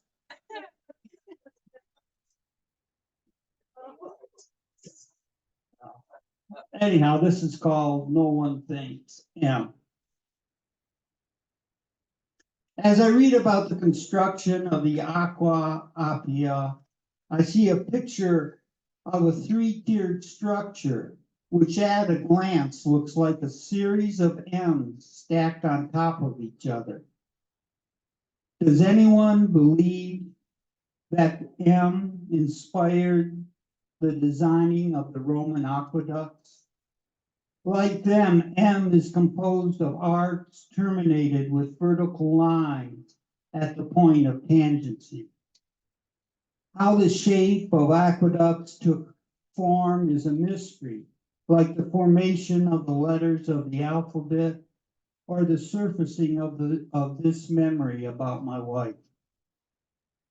After I help her into the tub, I hang her robe on a hook. She ignores me as she sinks slowly into her bath. I look at the beads of water on her brow. I observe her hair floating off her shoulder, drifting around her neck and under her chin. How gently she closes her eyes. Thank you.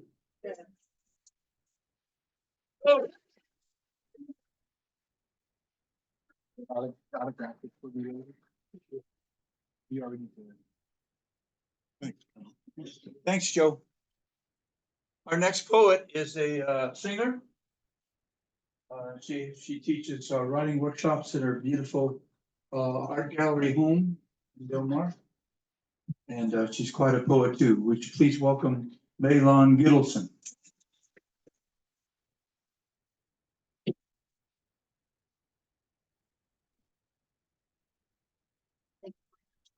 Thank you, so.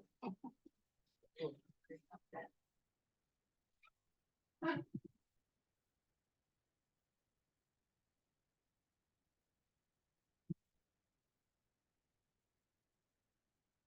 wasn't sure about the lighting here, whether I would need my glasses or not. I started thinking about poems of place. I realize it's on my mind today. And that, oddly enough, made me think about Chinese opera, because I had a cousin who sang Chinese opera. He lived in Hawaii, but he would fly over and he would always stay with us. Chinese opera. In headdress and black robe, embroidered with golden dragons, a young African-American boy sings Chinese opera. In song, he becomes Justice Bao, a judge of a Song dynasty revered for his integrity. His voice travels a ribbon of sound, riding the clash of cymbals, sound that transports me to San Francisco, 1939. A rare occasion when the Wong family has arrived at the Great China Theater as if on wings. Flying over the mudflats of Oakland, tidal land lapped by metal gray waters, over Treasure Island wrapped in fog, coming to rest on Jackson Street. Almost midnight, slouched in my seat, head pressed against the armrest, feet hanging in the air. I was only 5. I longed to escape the rumbling drums, scratchy violins, clatter, tangled with the chatter of Cantonese voices, crunch of lotus seeds, cracked between teeth. Mama nudges me. A crash of cymbals. My cousin, Zhu Bingwan, enters, and he strides across the stage. He's majestic under his towering headdress, beaded, tasseled. Dark eyebrows flare above the red of eyelids. High cheekbones. What is he singing about? Why is he so angry?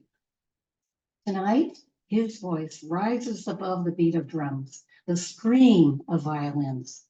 Tonight, his sequins sparkle in the footlights. And when he flings his arm across his chest, the long sleeve flows just a moment behind the gesture. In 5 years, he will be dead. His gown's hanging in our living room, the silk crumples. But that night, I longed to be in my own bed, for the evening to be over. And when we finally escape, foghorns flare, the air so damp, we run the windshield wipers. My father makes one turn after another, searching for the on-ramp to the Bay Bridge.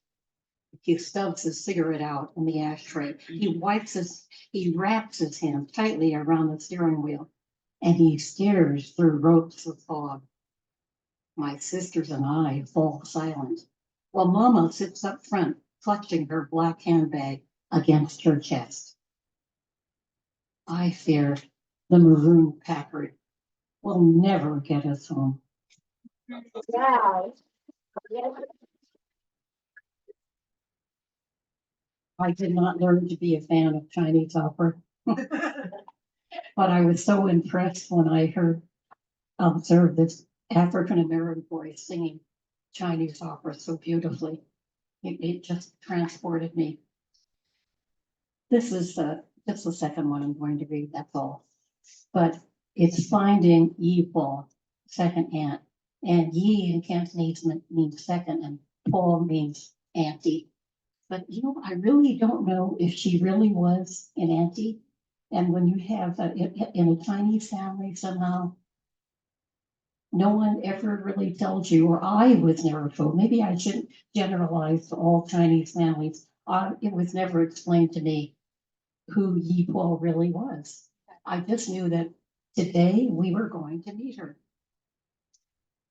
And of course, being a restaurant family, we ran the first Chinese American restaurant in El Cerrito, California. And Mondays, the restaurant was closed. And so on Mondays, we cooked the day off. And so this is what we did. On Mondays, the restaurant in El Cerrito was closed, and the whole family takes a busman's holiday. We pile into the Packard and eat lunch in Chinatown. By late afternoon, the fog's burnt off, neon lights dark on all the nightclubs. Kubla Khan, Forbidden City, Shanghai Low, cooks, waiters, bartenders, sleeping off the long night. We find the door to Yi Po's room, sandwiched between moon gates, fenestrated archways, a single globe lighting the narrow stairs. Oh, I don't touch the smudged walls. I keep my arms pressed against my sides, hands in my pockets. Mama carries a white box of dim sum tied with red string. In memory, I see everything at once. The room, the woman, space and time collapse. The bed separated from the kitchen by a sheet, hanging from a clothesline, the tea kettle sitting on a hot plate. But surely I see the woman. Don't I see her first? Yi Po, barely 4 feet tall, perhaps 5, if her back were not so bent. Wisps of white hair escape from a black turban on her head. Her eyes, brown like fading night, look into my own. I mumble, "Hello, Auntie." Mama nudges me, and I look down to see Yi Po's hand outstretched to welcome me, the palm open. I awkwardly take her hand, and then I see a tug at the corners of her mouth, as if she might smile, could even break out into laughter. Thank you.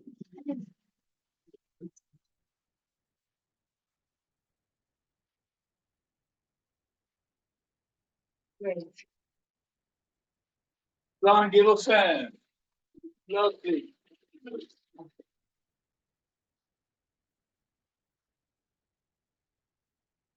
Down to our last two poets. We want to thank you for being with us today. And we have a little tradition around here, if you haven't been here before, is that when the last poet is done, we kind of hang out. If you want to talk to one of the poets about their influences, or you want to talk to them about poetry, or you just want to maybe have a cup of coffee with them at our deli, please do. Please hang out. You don't have to rush out the door.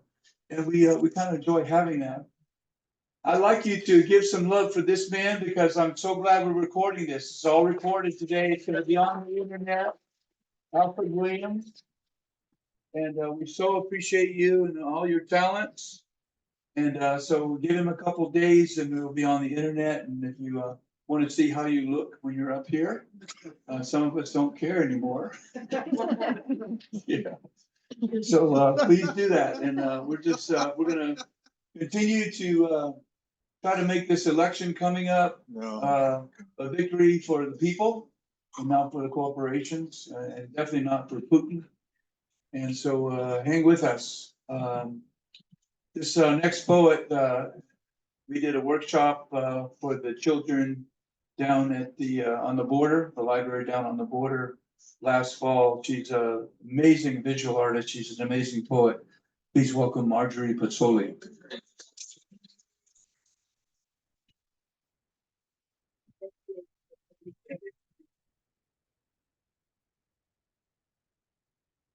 Well, I'll start with the Montague one-liner. Cutting through thoughts, a whisper. Now this next one, it's a piece I wrote in 2020, and I almost forgot all about it. And why I'm thinking about it today is because it's going to be my 45th gumball. I write a once-a-week newsletter, and the heading is The Cosmic Gumball Machine, and that actually comes from a graphic novel that I started working on in 2016. And the poem, during lockdown, I followed the poetry, and they had a weekly prompt, amazing headliners each week. Gil Soto put it on through Old Globes Arts Management. And the second episode of season 1 was Rachel Kahn, and her prompt was to give life to a fruit. And then it hit me. It tied into my long-term project because I needed to become a superhero for myself, is how it all came to be. And I wasn't planning on writing one. I just wanted to have somebody create a badass pinup of myself, younger version, of course, for my studio, just to remind myself I can handle stuff. And later on, it progressed more, and AJ asked me, so you're a superhero, who's your arch enemy, your nemesis? I hadn't even thought about that. So here we go. This is the fruit coming to light. The pomegranate of Majorana. My skin is bitter. I know why. Exiled. Do you really think you can keep me away forever? Eternally trapped here? My skin has become as bitter as the peel of a pomegranate. Unbeknownst to you, 613 seeds of my inner being have turned into ruby red facets of rebirth. Mark my words, the day of my release, I will plant an orchard from these seeds. The harvest will give me the ability to forever renew myself. The wrath of my separation will be felt. You will kneel before me when I return. Wow.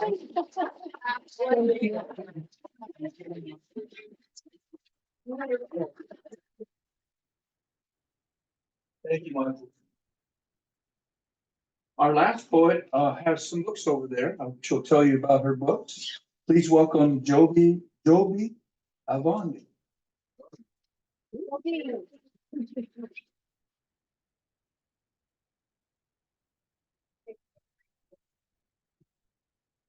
Yeah, thank you, Jim. I feel so at home here today. We've gone so many wonderful places. My family home has a pomegranate bush. Thank you for that. My great aunt used to light a candle. Half of my family's Jewish. Thank you for that. And my mother was an opera singer, so thank you for that. Wow. Yeah, isn't that amazing? 6 I've been degrees of sitting there. separation. Yeah. It's quite beautiful. So I have two books on the table. I'll start with the smaller one. I self-published this through Blurb. And on the back it says, I've been a poet for as long as I can remember, seeking and expressing the deeper meanings in life. The phrase of Yeats' poem, The Second Coming, the center cannot hold, awakened in me a burning desire to explore what does hold. And that's why the title is called Infinity Holding Center. We heard about infinity.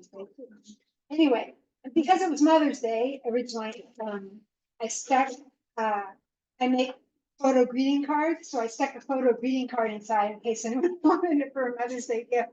But I guess you could use it as a graduation gift. Anyway, they're over there. If you're interested, you can talk to me. Then during lockdown, I joined a poetry group out of Maryland, and it's very helpful. And the instructor compiled this book designed to help new poets who want to write, and all of us who were in the class. We put some of our poems in here. I have 3 poems and 4 photographs of mine. Toby, how can people that are going to be watching on Zoom, how can they order your books? How can they order my books? They could email me, and that would be avonleyart, AVONLEYART @gmail.com. Thank you, Jim. That's a great question. Okay. So I'm gonna read from Infinity Holding Center. It's quite a few short haiku, short poems in haiku, and some scriptural quotes too, but I'll skip those as I read this. I'm not gonna read you the whole book, just a few short poems. The Creator needs our voice, which makes us speak for her glory. Stop cooking up schemes in order to be emanating as life streams. Following conscience, not crowd. Humility and democracy win. Yes. Shine for all, not self. Be rock stationed and alert. Sure safety follows. I went to a camp in Maine near Portland, so all these photos in here are mine. And I was able to do some poetry work there in 2022. That was very special. Okay, I'll just read you 2 more from here. Thanksgiving often precedes the living of our dearest hopes and joys. And the last one. Poet, alone in soul, feels the pulse of humanity with her own.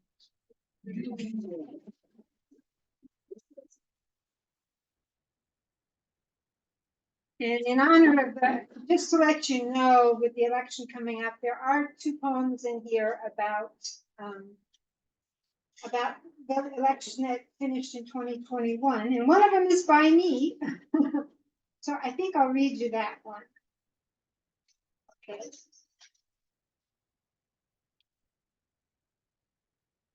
The title of it is Wooden Boxes of January 6, 2021. You 3 boxes unfolded history today due to your contents. On this day, your invisibility dissolved as television and internet viewers witness your controversial role in congressional halls. The tallest of you brown, shiny wooden boxes hovered over you smaller ones like a big brother. You were all firmly secured. 2 vertical leather-like straps buckled in your contents, and a third circled your midsections. But before you finished your silent civic duty, you were unceremoniously picked up by your handles and whisked away with exiting lawmakers. Later, you were ushered back into the chamber. You didn't look bent out of shape at all. Your visages had no ponderosity, nor the jawboning of elected officials. Calmly you stood, while Mike Pence finished roll call for your ordinary quadrennial event, which became an epiphany of sorts for the rest of the nation. Wow.